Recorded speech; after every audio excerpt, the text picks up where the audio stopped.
Market Mantra. Market Mantra. Market Mantra. Market Mantra.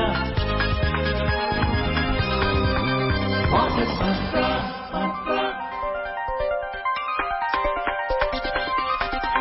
Market Mantra. Welcome to this Wednesday edition of Market Mantra, the program in which we give you a complete update on the economic, business and stock market news of the day. My name is V. Ravi Kumar and with me is my co-anchor in Hindi, Sonu Sood. धन्यवाद रवि। नमस्कार श्रोताओं, market मंत्र में आपका स्वागत है।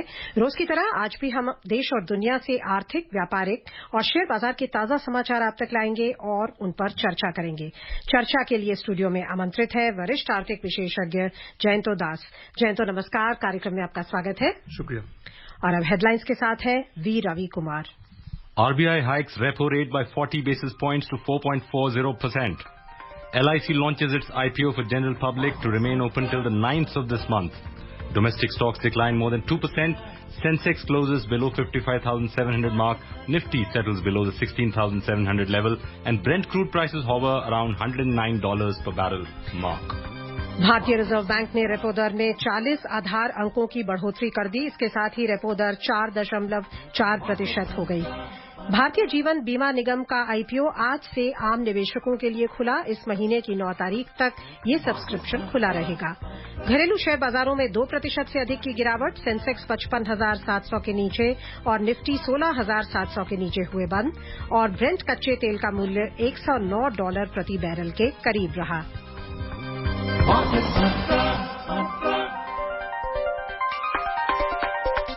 लेते हैं आज की पहली बड़ी खबर। भारतीय रिजर्व बैंक ने नीतिगत रेपो दर में 40 आधार अंकों की बढ़ोतरी की है। इसके साथ ही रेपो दर 4.4% हो गई है। रिजर्व बैंक ने कहा कि वर्तमान आर्थिक स्थिति के आकलन के आधार पर मौद्रिक नीति समिति ने रेपो दर में वृद्धि करने का निर्णय लिया। रेपो रेट ब्याज की वह दर है जिस पर रिजर्व बैंक वाणिज्यिक बैंकों को ऋण देता है। समिति ने कहा कि इन फैसलों से मुद्रास्फीति को अपेक्षित स्तर तक बनाए रखने में मदद मिलेगी।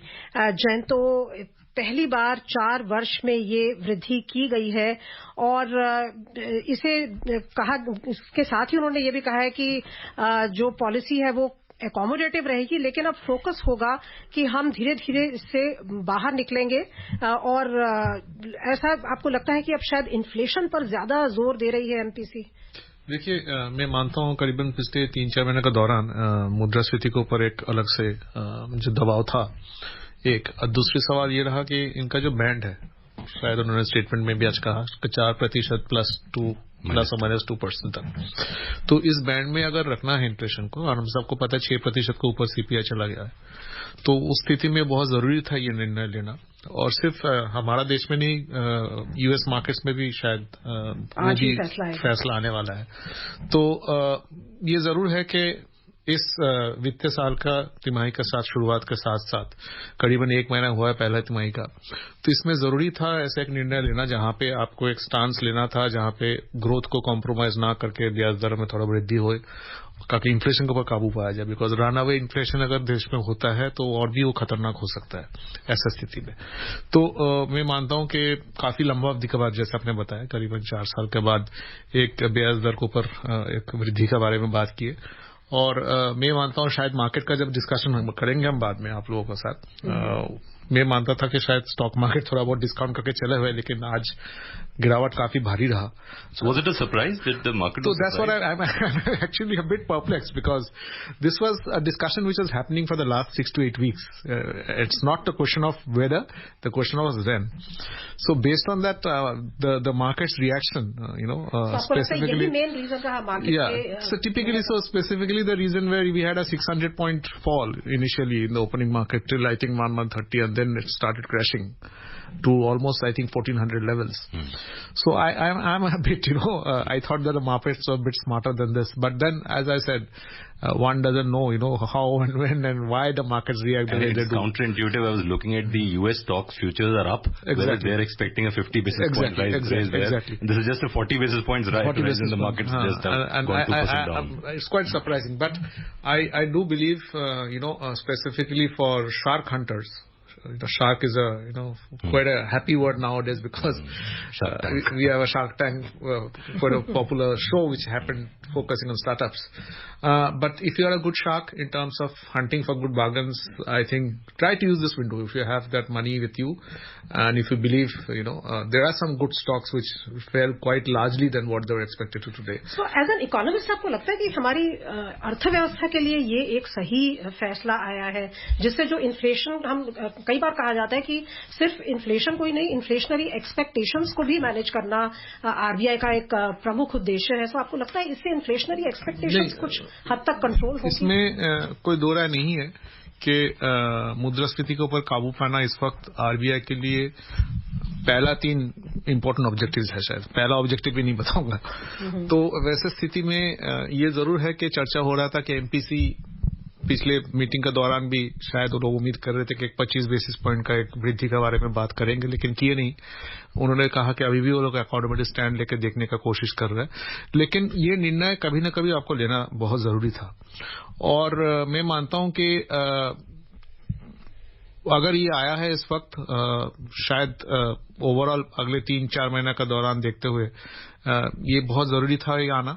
और दूसरी बात रहा कि ग्लोबली अगर आप चीजें देखें ब्याज दर के ऊपर, एक ग्लोबली भी एक निर्णय शायद, जैसे अभी रवि ने भी कहा, आपने भी कहा कि आज यूएस मार्केट्स का भी फेड रेट्स का भी अनाउंसमेंट आएंगे. तो ऐसा स्थिति में लोग तो खैर हम लोग तो ये नहीं बताना चाहते या ना हम बताते कि भाई यूएस फेड का साथ हमारा तालमेल तो होता नहीं है, लेकिन ओवरऑल एक रेट ऑफ इंटरेस्ट का एक बैंड आपको पता चलता है. और एमपीसी के निर्णय के साथ साथ हम सबको ये समझना जरूरी है कि ये मुद्रास्फीति की वजह से जो भी किया गया है, इसको as a negative growth approach मत लीजिए आप. मुद्रास्फीति को काबू पाना बहुत जरूरी है इस वक्त, खास करके तेल का कीमत जैसे $100 के ऊपर काफी महीने से अब चल रहा है. युद्ध खत्म होने का कोई स्थिति आसपास किसी का नजर नहीं आ रहा है. And there is no sign of any victor also. And taking our Prime Minister said honorable Prime Minister cannot have any victor. Very important words, and very for the world to stand up and notice that there can't be any victors out of this particular war. I mean, the whole world is actually finally paying up for what is happening between Russia and Ukraine, unfortunately. So यहाँ से अगर आप क्यों लेते हैं तो ये हमें समझना बहुत जरूरी है कि मुद्रास्फीति के ऊपर काबू पाना, जैसे आपने कहा, इन्फ्लेशनरी नॉट ओनली इन्फ्लेशन को काबू करना बट इन्फ्लेशनरी एक्सपेक्टेशंस किस तरफ जा रहा है उसके ऊपर भी काबू पाना बहुत जरूरी है. ये एटलीस्ट समझ के निर्णय लेना बहुत जरूरी है नीतिगत रूप से, और एमपीसी के द्वारा आज वो नीतिगत रूप से वही निर्णय लिया गया. आपको क्या लगता है कि लेंडिंग रेट्स, डिपॉजिट रेट्स जो कमर्शियल बैंक्स के हैं, क्या वो इससे प्रभावित होंगे, बढ़ेंगे? लेंडिंग, क्या लोन के रेट्स बढ़ जाएंगे? डिपॉजिट रेट्स भी बढ़ने की उम्मीद की जाती है? बिल्कुल. देखिए, डिपॉजिट रेट के ऊपर तो कुछ बैंक्स का अपवर्ड प्रेशर तो बहुत रहेंगे, बिकॉज इस वक्त हमें समझना जरूरी है कि लेंडिंग मार्केट में इसका असर बेशक नजर आएगा आपको, क्योंकि ऐसा तो हो नहीं सकता कि जहां पे 40-50 बेसिस पॉइंट देश में वृद्धि हुआ है बैंक रेट में, ये रेपो दरों में, वहां पे बैंक्स बैठे रहेंगे. There is a link directly. तो yes, your cost of borrowing funds अगर आप कहे सीधे रूप से, खास करके जिनका गाड़ी, जिनका घर किस्त में चल रहा है, उसमें असर पड़ेगा, इसमें कोई दो राय नहीं है. Jayanta, in a month from now, the next MPC meeting 6 to 8, that will also come up. A lot of people are talking of another probably 50 basis points increase there as well. And I was reading a very interesting line that the assessment report of the MPC had. It says the MPC also decided to remain accommodative while focusing on withdrawal of accommodation. What would this be? So I think it's it's more a sugar coating of a bitter pill, which is, but it also, that's the first thing which also, came to my mind, to be very frank, and we shared the same, observation here. But Ravi, what I believe is, I don't think, despite MPC's, diplomatic stand, if we call it that, there can be a withdrawal if the situation, that goes without saying. I mean, if actually it happens, interest rate falls by, not interest, the consumer price index falls by, say, 200 basis points to 4% levels, obviously there will be no need. But we all know, 4 weeks is too short a time for such a major change to happen, specifically what is happening based on globally, in terms of also the uniform movement of, cross currency rates, uniform movement of interest rates and all. So it's a sugar coating of, a bitter pill. But once again, let me just pre-qualify my statement here. It's although might feel bitter because rates, any rate which moves up is a cost of burden on the common man finally, but it has to be taken if inflation call, which is a bigger demon to tackle at this point of time. और शायद इस commentary से ये भी एक indication मिलता है कि ग्रेजुअल और कैलिब्रेटेड मूव्स होंगी, बहुत ज्यादा स्टीप मूव्स नहीं होंगे। तो स्टीप मूव वैसे भी एज अ फेडरल बैंक की बात करें या आरबीआई के बारे में बात करें, उस तरह का झटका बेशक इकोनॉमी को ना जरूरत है, ना एज अ पॉलिसी मेकर कोई लेना भी चाहते हैं। अब एक उदाहरण स्वरूप मैं ये बात कहना चाहूंगा, जैसे फेड के लिए कहा जा रहा है कि 6 हाइक्स होगा 25 बेसिस पॉइंट का, यानी कि 150 बेसिस पॉइंट का अगर hike over the next 8 months अगर उम्मीद किया जा रहा है, तो वहां पे ये जरूर हो सकता है कि कोई हाइक में 40 बेसिस पॉइंट वृद्धि हो या 50 बेसिस पॉइंट तक वृद्धि हो, लेकिन ऐसा नहीं होगा कि 1% 100 बेसिस पॉइंट का सीधे झटका सीधे आ जाए। और हाँ, उस तरह का अगर स्पाइरलिंग रनअवे इन्फ्लेशन हो तो शायद वृद्धि जो है वो 25-50 बेसिस पॉइंट हो, लेकिन शायद 15 दिन बाद भी हो सकता है। उसमें जैसे रवि ने कहा कि भाई एमपीसी का हर महीना मीटिंग होता है, और ये तो नहीं कि हर हफ्ता उन्होंने बेसिस पॉइंट का ऊपर डिस्कशन करेंगे, लेकिन ये जरूर है कि 1 month is also a short interval in that sense, right? If you take a view of so if the MPC is meeting every month, there is always a chance of increase or decrease of rates. Theoretically. Increase and decrease. Theoretically, as I said. Right. There is always a chance of increase or decrease of rates, so that's open to the present economic situation at the time they're meeting. And जैसे आप बात कर रहे थे कि Ukraine और Russia के war और supply chain, and that's the purpose of the MPC. Let's not forget amongst all our discussions, it's not the increase or decrease of rate, it's a conscious decision of the MPC to focus on how the monetary policy should move with all your growth rates, keeping in mind, and with all the global environment and the domestic environment, all those things keeping into mind. Just recently we were looking at the bank credit growth numbers. Yeah. April it came that year on year it had grown by 11.1%. So does this have any impact on that bank credit growth, because that's a critical data to look at? Yeah, that's important data, but I think it won't have an immediate impact. Because investments specifically, while part of it are elastic to what the interest rates are, because if someone is planning to borrow $100, maybe he'll stop borrowing and wait, or maybe he'll borrow a bit less if it's a business.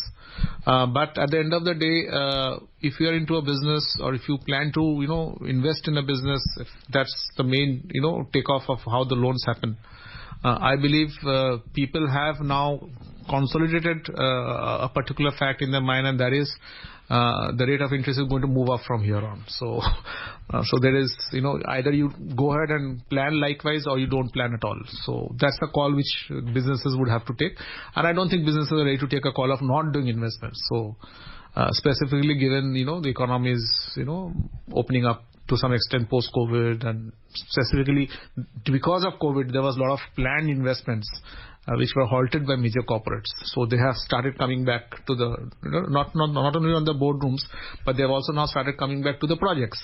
So taking a cue from there, while, as I said, these are all fluctuations which will keep on happening, and it's very difficult to pinpoint, but I don't think it will be a dampener to credit growth at this point of time. In fact, जयंतु, अगर हम macro जो latest figures हैं देखें, PMI manufacturing 54.7 अप्रैल में compare to 54 in March, GST collections 20% बढ़े हैं अप्रैल में to all time high of 1.7 lakh crore, and export momentum भी हम देख रहे हैं कि अप्रैल में भी बरकरार है। तो आपको लगता है कि इस मोमेंटम को देखते हुए भी शायद अब ये स्टेप है, इसको एब्जॉर्ब कर सकेगी इकोनॉमी? एंड ये तो वक्त बता पाएंगे। देखिए, कोई भी ब्याज का वृद्धि दर का ऊपर असर रातों रात पता नहीं चलता है, करीबन 6 से 9 महीने लगते हैं समझने के लिए कि इसका सही असर मार्केट में किस हद तक गिरा है, कैसे मार्केट को इसको लिया है, not only stock markets, business markets also.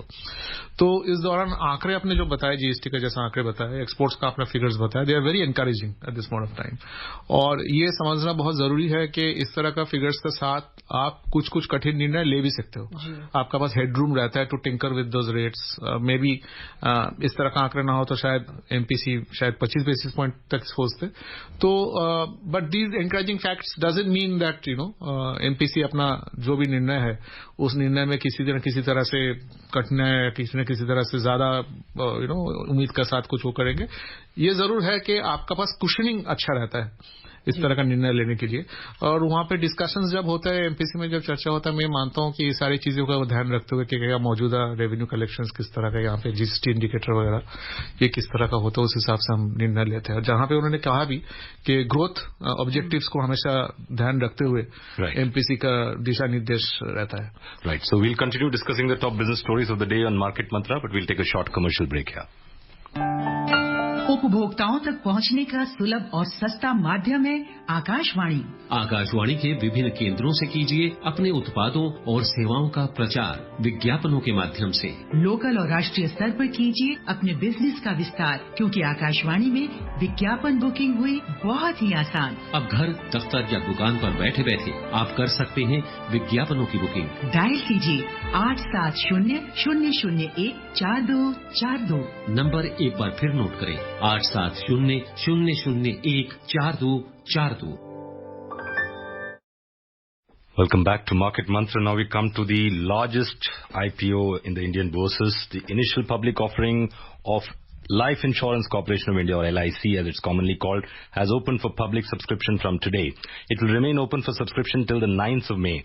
LIC IPO is the biggest public offering in the country. The allotment of shares to the demat account of bidders will take place by 16th May, and the IPO will list for trading on 17th May.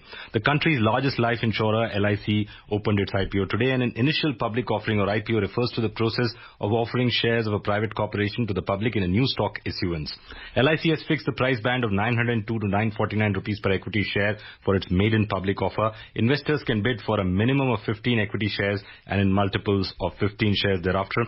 LIC has offered a discount of 45 rupees per share to retail and eligible employee category and 60 rupees per share to the policyholder category. With this IPO, the government is looking to divest its 3.5% stake in the insurer by selling 22 crore 13 lakh shares. The government aims to raise around 21,000 crore rupees through the IPO. We're getting reports that the issue is booked almost 64%, Jayanto. How do you see this issue going forward? Well, obviously, it has been showcased and it has spoken of quite a lot. And I do believe LIC would be earning its, place of glory in terms of not only the size but also the strong brand it has amongst Indian markets, and a very dominant player. Obviously, because it had a long free run of being the monopoly player, but then thereon also given its consolidated position and the size. For the government, it's, as I said earlier, it's a showcase, a disinvestment. I must first congratulate the government on finally getting it off the shelf in terms of, whatever percentage of, disinvestment they're doing instead of the initial 5. And the second part was, it was a delayed IPO, we all know. I mean, it was being planned. And also lesser than what the initial corpus was supposed to be. Exactly. And, but, it's come on a day, it's come on a time when, markets are not the happiest in terms of 60,000 plus levels. So that also speaks of, it can be looked at from two perspectives. That also speaks of the government's, confidence and determination of, pulling it up. Even in these markets. So that's one point. And the other part is LIC as a brand value, as a product value, has got immense credibility among Indian diaspora in terms of the Indian stock market investors or Indian common man and things like that. So this one brand in terms of insurance is almost associated with all our lives. If not now, maybe our parents have bought it. So that's how Zindagi ke saath bhi, zindagi ke baad bhi. So that's how we have a sort of emotional connect to the particular brand. So it's just not another insurance company IPO, if I may put it in that far. So I think for us, it's an important stance and it's a huge step in terms of the government's disinvestment policies and the continuation of disinvestment policy. So apart from Air India, and I say this is another big bank, investment which the government has been willing to pull off the shelf. So congrats on that. So Jayant, आपने बहुत ही अच्छा emotional एक connect दिया है LIC का, जो एक कहीं की कॉमन मैन जिससे रिलेट कर सकता है. लेकिन हमने हाल में देखा है कि कई जो बड़े बड़े IPOs हैं, उनकी लिस्टिंग के बाद परफॉर्मेंस अच्छी नहीं रही. इसमें आप कैसे देखते हैं वैल्यूएशन को, जो सरकार ने एक कदम उठाया, जैसा अभी रवि कह रहे थे कि एक तो परसेंटेज अपनी कम की और प्राइस को भी जो उन्होंने मॉडरेट किया है. आपको लगता है कि ये वैल्यूएशन का जो उन्होंने स्टेप लिया है, मॉडरेट वैल्यूएशन का, वो इस आईपीओ की सक्सेस में बड़ा रोल प्ले करेगा? देखिए, जैसे मैंने कहा शुरुआत में कि एक तो सरकार ने हेडरूम बेशक प्राइस अर्निंग्स रेशियो देख के अगर करे तो हेडरूम थोड़ा बहुत छोड़ा, ये नहीं कि मार्केट में कुछ भी नहीं रखा। दूसरी बात ये है कि पॉलिसी होल्डर्स के लिए एक डिस्काउंट भी है, 60 रुपया, और उस तरह का डिस्काउंट भी इन्होंने अलग से ऑफर किया, सो दैट जो एकदम ही खुदरा निवेशक जो होंगे, जिन्होंने शायद 15 शेयर या 20 शेयर लेना चाहता है एलआईसी का और हिस्सेदार बनना चाहता है इस ओवर एलआईसी डिसइन्वेस्टमेंट प्रोग्राम का, उन लोग के लिए भी कुछ रहेगा मार्केट में, तो उस हिसाब से प्राइसिंग किया गया है।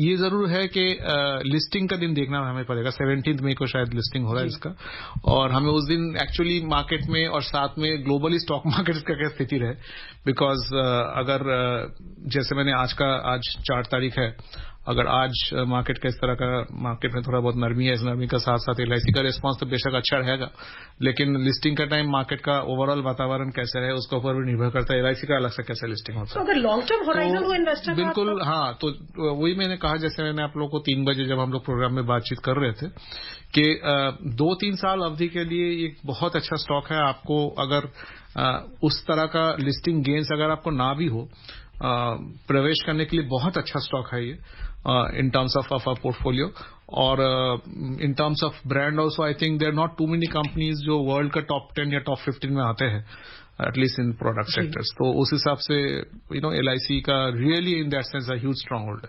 We're looking at the breakup. It says that employee portion of this has been fully subscribed. 0.7% of the total was reserved for LIC employees. That has been fully subscribed. The policy holders, with the 10% for policy holders, that has been subscribed 1.9 times. But the retail portion, which is 31.25%, only 57% has been subscribed. So, how do you see this? No, I think I'll not be bothered at all on this, because finally it's just the first day, so we still have a good 4-5 days to go. So, okay. आइए अब चलते हैं Sensex की ओर। Sensex और Nifty आज 2% से अधिक की गिरावट पर बंद हुए। वैश्विक शेयर बाजारों से मिले संकेत नकारात्मक रहने के बीच घरेलू शेयर बाजारों में गिरावट आई। सेंसेक्स 55,700 के नीचे पहुंच गया और निफ्टी 16,700 के नीचे बंद हुआ। कारोबार की समाप्ति पर बंबई शेयर बाजार का सेंसेक्स 2.29% के नुकसान से 1,307 अंक गिरकर 55,669 पर बंद हुआ। नेशनल स्टॉक एक्सचेंज का निफ्टी 2.29% की गिरावट से 392 अंकों का नुकसान दर्ज करते हुए 16,678 पर बंद हुआ। विस्तारित बाजार की बात करें तो यहां भी गिरावट का रुख था। बीएसई मिड कैप सूचकांक 2.63% के नुकसान में रहा और स्मॉल कैप सूचकांक में 2.11% की गिरावट दर्ज हुई। और अब हमारे साथ ऑनलाइन जुड़ गए हैं बाजार विशेषज्ञ अविनाश गोरखशेखर। अविनाश जी, आपका बहुत बहुत स्वागत है मार्केट मंत्र में। हाँ, गुड इवनिंग जी, गुड इवनिंग। अविनाश जी, आज हमने 2% से अधिक की गिरावट देखी है शेयर बाजार में। इसके पीछे आप किन कारणों को प्रमुख मानते हैं और कैसे देखते हैं आगे, क्या ये कंटिन्यू करेगा? नहीं, बिल्कुल। देखिए, आज बाजार में जो बिकवाली आई वो 2 बजे के बाद आ गई, जब आरबीआई गवर्नर ने 40 बेसिस पॉइंट्स का रेपो रेट हाइक अनाउंस किया। सीआरआर भी 50 बेसिस पॉइंट बढ़ा। तो ये बहुत ही सरप्राइजिंग इवेंट था, क्योंकि किसी को अंदाजा नहीं था कि ऐसा रेट हाइक इतने जल्दी आएगा, क्योंकि अनुमान तो था कि इंटरेस्ट रेट्स बढ़ने वाले हैं और आने वाले पॉलिसी में शायद ये रेट हाइक हो सकता है। लेकिन आज दोपहर को उन्होंने जो कमेंट्री भी कही, उन्होंने कहा कि अकोमोडेटिव पॉलिसी को वो अभी खत्म कर रहे हैं, अभी वो इंटरेस्ट रेट साइकिल बढ़ने की अपेक्षा कर रहे हैं और उसमें वो ज्यादा समय व्यर्थ नहीं करना चाहते। तो ये मार्केट को बिल्कुल पसंद नहीं आया। काफी भारी बिकवाली आपको एफआईएस की तरफ से आई। लोकल इंस्टीट्यूशंस ने भी कोई ज्यादा सपोर्ट नहीं दिया और यही मात्र कारण था कि बाजार आज काफी जोर से गिरा है। मैं समझता हूं कि देखिए, सीआरआर से करीबन 37,000-38,000 करोड़ बैंकों का आरबीआई के पास जाएगा, जो करीबन कुछ इंटरेस्ट कमाएगा नहीं, तो उनके लिए लिक्विडिटी की दिक्कत रहेगी। और आने वाले दिनों में housing finance company, bank, NBFC अभी वापस इंटरेस्ट रेट्स बढ़ाएंगे, क्योंकि ऑब्वियसली ये 40 बेसिस पॉइंट का जो हाइक आ गया है उसमें से मेजॉरिटी जो है वो इंटरेस्ट रेट हाइक कस्टमर को पास थ्रू किया जाएगा। रही बात एफआईएस की, तो आज रात को एफआईआई का फेड की कमेंट्री आएगी। अनुमान है कि 50 बेसिस पॉइंट का हाइक यूएस में भी अनाउंस किया जाएगा, तो वो और एक फैक्टर रहेगा जो मार्केट्स को शायद थोड़ा सा और सेल ऑफ देखने को मिल सकता है। तो ये सारे कारण है जो मार्केट्स को आज देखने को मिले और ये थोड़े से अनएक्सपेक्टेड और सरप्राइजिंग थे, तो उसलिए गिरावट भी काफी जोर से आई। Avinash, I was just discussing with Jayanto as well. In the US stock, the stock futures are up, even though, as you said, everybody is expecting a 50 basis point increase there in the Fed Reserve as well. Whereas in India, although it was a surprise move of 40 basis points, the market seems to have, as you said, not liked it too much. How do you explain the difference between the two markets to a very similar kind of rate increase? No, I think, more important will be the Fed commentary. 50 basis hike has already been discounted, so markets are looking for what is Mr. Powell's commentary. Because what kind of commentary he gives, already he has gone on record earlier saying that there will be 6 rate hikes in 2022. So, this time, hopefully it may be a 50 basis point hike, but US is also facing very high inflation, and if inflation does not come off, then the next rate hike could be even more severe than the current one. So, I think, markets will wait and watch for today the commentary coming from the Fed governor. And as far as India is concerned, I think it is little surprising that even before the Fed rate hike came in, our governor increased the interest rate. So I think now, all said and done, corporates are going to find working capital, corporate capex is going to be slightly expensive, especially for companies which are, having a huge leverage on their balance sheet. So it's going to be a little tough considering the fact that, interest rate cycle, the low interest rate cycle now clearly seems to be over, and now we are headed for a rise in interest rates across, most of the corporates across the board. Avinash ji, definitely challenging situation है. आपके विश्लेषण के लिए और market मंत्र में शामिल होने के लिए आपका धन्यवाद. और अब लेते हैं बाकी खबरें. अंतर बैंकिंग विदेशी मुद्रा बाजार में रुपया डॉलर के मुकाबले 24 पैसे की मजबूती दर्ज करता हुआ 76 रुपये 42 पैसे प्रति डॉलर के स्तर पर बंद हुआ. अधिकांश एशियाई बाजारों में आज गिरावट का रुख था. हांगकांग का हैंगसेंग 1.1% के नुकसान में रहा. सिंगापुर के स्ट्रेट्स टाइम्स में 0.2% की गिरावट रही और दक्षिण कोरिया का कॉस्पी 0.1% की मंदी पर बंद हुआ. जापान और चीन के बाजारों में आज कारोबार नहीं हुआ. यूरोपीय क्षेत्र की बात करें तो यहां भी दिन के कारोबार में मंदी का रुख था. लंदन का फुटसी 0.3% के नुकसान पर था. फ्रांस के कैक और जर्मनी के डैक्स दोनों में 0.1% की मंदी थी. If you look at the US market, Wall Street stocks ended higher yesterday after a choppy session in which each of the major indices fluctuated between gains and losses as a key meeting of the Federal Reserve got underway. Investors picked up shares of financials and technology companies ahead of today's expected announcement by the Fed. The Dow Jones Industrial Average Index added 0.2%, the S&P 500 climbed 0.5%, and the Nasdaq Composite surged 0.2%. Quickly, Jayanto, markets seem to be down. S&P is down almost, I think, this year, Jan to April, around 13%. Nasdaq is also similarly down 13%. Most of the indices are down almost 10 to 13%. Is it a good time to buy for those who diversify across the geographical? There is a tough call actually to make because there are a lot of reports which speaks of, another slump from here to happen in the next 3 to 6 months. Basically led by China's contracting growth because for 2 months most of the factories were closed due to COVID and things like that. So that's one factor which has to be taken care of. The other factor is in US markets also. If you look at the industrial activity part, there is some sort of a slowdown happening over the last 4 weeks or so. So these are factors which one needs to take into account before you plunge into investment. Yes, things look cheap, but can they be cheaper is something time will tell. Let's look at the oil markets. Oil prices today rose more than 4% after industry data showed drawdowns in U.S. crude and fuel stockpiles. In intraday trade, Brent crude was trading around $109.30 per barrel, while WTI crude prices were at $106.70 per barrel. उधर multi commodity exchange में जून अनुबंध वाला सोना 170 रुपए की गिरावट से 50,640 रुपए प्रति 10 ग्राम पर था. मई अनुबंध वाली चांदी भी 640 रुपए सस्ती होकर 61,840 रुपए प्रति किलो पर थी. न्यूयॉर्क मर्केंटाइल एक्सचेंज में सोना मंदी के साथ $1,864.20 प्रति आउंस पर था. चांदी भी मंदी दर्ज करती हुई $22.50 प्रति आउंस पर थी.